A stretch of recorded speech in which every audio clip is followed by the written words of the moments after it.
Halo semuanya, selamat datang di pembahasan kita kali ini. Hari ini kita bakal membedah satu topik yang sejujurnya sangat krusial buat masa depan kita semua, yaitu tentang keseimbangan yang super rapuh antara pertumbuhan populasi manusia dan ketersediaan sumber daya alam. Kita kan sering banget ya dengar ancaman soal ledakan penduduk, tapi apa sih arti sebenarnya buat kehidupan kita sehari-hari? Yuk kita bahas sama-sama. Oke, ini dia rute perjalanan kita hari ini. Kita bakal mulai dari apa itu masalah kependudukan, terus lanjut ke 8 akar persoalan utama, dampak nyatanya di masyarakat, 4 upaya kunci pengendaliannya, dan terakhir, gimana cara kita menjaga keseimbangan di masa depan. Kita langsung masuk aja ke bagian pertama, apa sih sebenarnya masalah kependudukan itu? Nah, kalau ngomongin masalah kependudukan, ini tuh bukan sekedar deretan angka di atas kertas ya.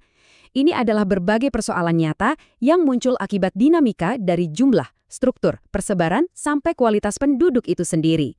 Intinya gini, kita lagi ngelihat langsung nih gesekan antara pertumbuhan manusia yang seolah nggak ada batasnya, berhadapan langsung dengan bumi yang sumber dayanya tuh terbatas banget. Dan menemukan keseimbangan di antara keduanya ini adalah kunci kelangsungan hidup kita. Lanjut ke bagian kedua, 8 akar persoalan utama. Coba bayangin tantangan ini tuh kayak efek domino ya. Satu masalah kecil jatuh, memicu reaksi berantai kemana-mana. Semuanya dimulai dari 4 pemicu demografis ini. Pertama, overpopulation atau pertumbuhan penduduk yang luar biasa tinggi. Terus yang kedua, persebaran yang nggak merata. Kalian pasti sering lihat kan, ada kota yang sesak banget tapi ada desa yang malah kosong melompong. Ditambah lagi yang ketiga, kualitas penduduk yang masih terbilang rendah di sektor pendidikan dan kesehatan. Dan pemicu keempat, tingginya angka kelahiran terutama di negara-negara berkembang yang pada akhirnya bikin beban tanggungan jadi raksasa. 4 hal inilah domino pertama yang siap menggoyahkan struktur sosial kita.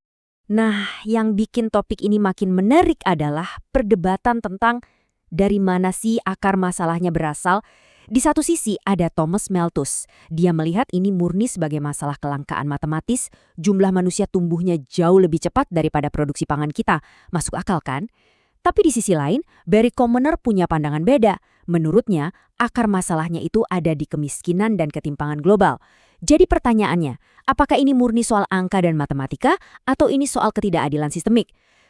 Keduanya jelas ngasih kita sudut pandang yang sangat kritis buat dipikirin. Dari pemicu-pemicu tadi, efek dominonya langsung menghantam 4 area krusial ini. Pertama, kemiskinan. Kemiskinan ini kayak lingkaran setan loh, karena dia justru memicu tingginya angka kelahiran dan bikin kualitas hidup makin turun. Kedua, kelaparan. Ini udah nggak bisa dihindari lagi saat pertumbuhan manusia melampaui ketersediaan sumber daya. Ketiga, kerusakan lingkungan yang meledak karena kita terus-terusan membabat hutan demi lahan baru. Dan keempat, pengangguran merajalela gara-gara jumlah pencari kerja melesat jauh ninggalin ketersediaan lapangan kerja yang ada. Biar lebih kebayang, mari kita lihat satu contoh nyata dalam sejarah, yaitu tragedi kelaparan di Ethiopia. Kejadian ini tuh bukan sekedar gagal panen biasa ya.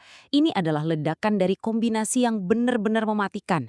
Kekeringan yang super parah, tekanan jumlah penduduk yang luar biasa tinggi, ditambah ketersediaan sumber daya yang sangat minim. Tragedi ini jadi bukti nyata, apa yang bakal terjadi kalau titik keseimbangan kita benar-benar hancur. Sekarang kita masuk ke bagian ketiga, dampak nyata di masyarakat. Disinilah teori-teori demografi tadi berbenturan langsung sama kerasnya realitas sehari-hari. Jaring masalah yang udah kusut banget tadi, ujung-ujungnya bermuara pada 6 dampak akhir ini. Kemiskinan, pengangguran, kekurangan pangan, kerusakan lingkungan, kriminalitas, dan rendahnya kesejahteraan masyarakat. Kaget nggak sih?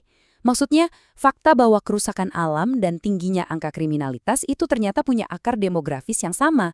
Keduanya sama-sama muncul di saat lingkungan udah nggak mampu lagi menopang beban ledakan jumlah manusia. Tapi tenang, kita masuk ke bagian keempat, 4 upaya kunci pengendalian. Kabar baiknya, umat manusia tuh punya cetak biru yang konkret kok untuk mengambil alih kendali. Ada 4 pilar aksi utama di sini. Pertama, mengendalikan angka kelahiran, misalnya lewat program keluarga berencana atau KB. Kedua, meningkatkan kualitas penduduk lewat akses pendidikan dan kesehatan yang lebih baik. Ketiga, pemerataan persebaran penduduk, salah satunya melalui program transmigrasi dan pembangunan di daerah-daerah. Dan yang keempat, tentu saja pengelolaan sumber daya alam secara bijak, kayak reboisasi dan pembangunan yang berkelanjutan. Keempat langkah ini tuh satu kesatuan, jadi nggak bisa dipisah-pisah kalau kita mau lihat hasil yang nyata. Dan akhirnya kita tiba di bagian kelima, menjaga keseimbangan masa depan. Jadi, kesimpulan utama yang harus kita bawa pulang hari ini adalah masalah kependudukan ini murni terjadi di saat pertumbuhan manusia udah nggak seimbang lagi sama ketersediaan sumber daya alam, lapangan kerja, dan kualitas hidup kita. Makanya, kelangsungan hidup kita ke depannya amat sangat bergantung pada cara kita menyeimbangkan 3 hal utama ini. Ya pengendalian penduduknya, ya peningkatan kualitas manusianya, dan pastinya pengelolaan sumber daya bumi kita yang terbatas ini dengan sangat hati-hati. Yang pada akhirnya membawa kita pada satu pertanyaan provokatif buat direnungkan. Bisakah kita menjaga keseimbangan kehidupan? Ini bukan sekedar pertanyaan retoris ya, tapi ini adalah tantangan langsung buat kita semua untuk mikirin peran kita masing-masing di dalam ekosistem global yang luas ini. Oke, terima kasih banyak udah ngikutin penjelasan hari ini. Semoga wawasan ini bermanfaat buat kalian, dan sampai jumpa di pembahasan menarik kita selanjutnya.